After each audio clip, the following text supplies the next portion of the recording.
Hello friends, I am Gokul studying 11th standard at SBIA Senior Secondary School Madurai, and I am also a student of Junior IAS Academy. So today let us discuss a lesson named The Living World from class 11 Biology. So this is the part 1 of this chapter. So let's get started. So let's start with living organisms. So what are living organisms? Living organisms are things in our environment which grow, which reproduce, which responds to stimulus, which show movement and which show locomotion. So movement and locomotion are not the same. Movement means just the movement in your body, but locomotion means the change in your position. So these are the characteristics of an living organism. So let us now know what are defining properties of a living organism. So what are defining properties? So these defining properties are exclusive for living organisms. That means they are only applicable for living organisms.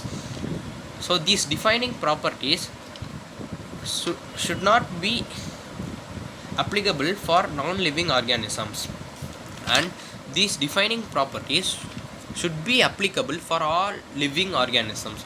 So let us know what are the defining properties of living organisms now. So let's start with growth.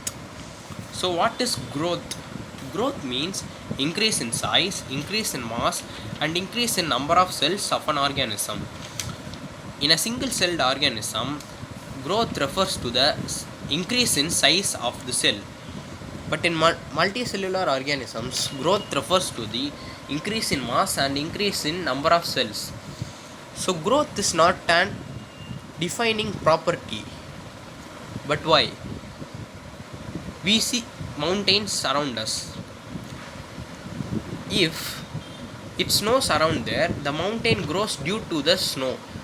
So by the process of sedimentation, this mountain has gained some new mass. So we cannot say that growth is only applicable for living organisms.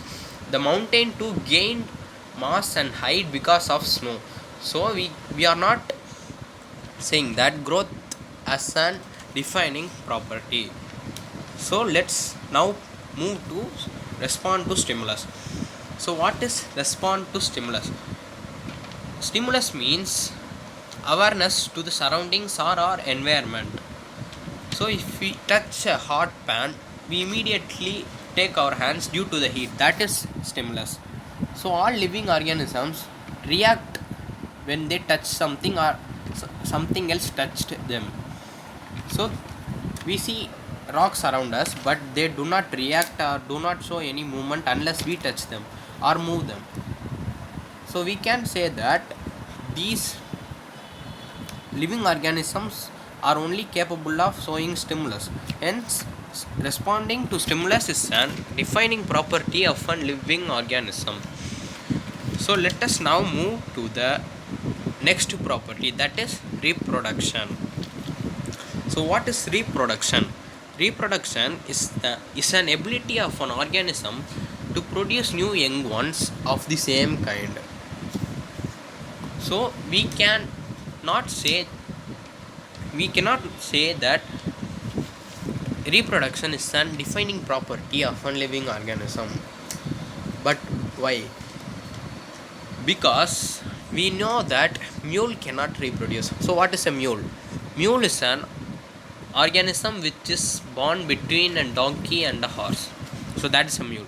Mules are not capable of producing new young ones. In this world we have infertile humans too. They are also not capable of reproducing. Hence this reproduction is not applicable for all living things. Hence we cannot say that it is a defining property. Hence reproduction is not a defining property of a living organism. So let us move to the next property, metabolism. So what is metabolism?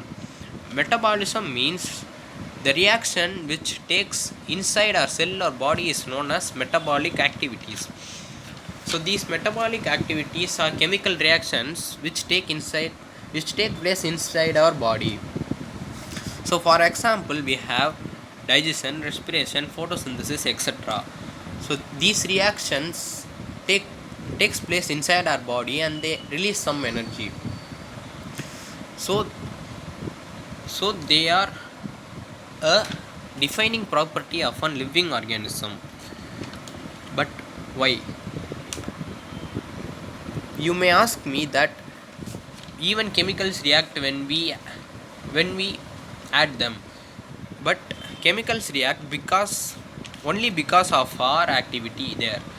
That is not natural. Hence metabolism is a defining property of living organisms. So the defining properties of living organisms are metabolism, respond to stimulus, cellular arrangement, and cellular arrangement. So let us meet in part 2. Thank you.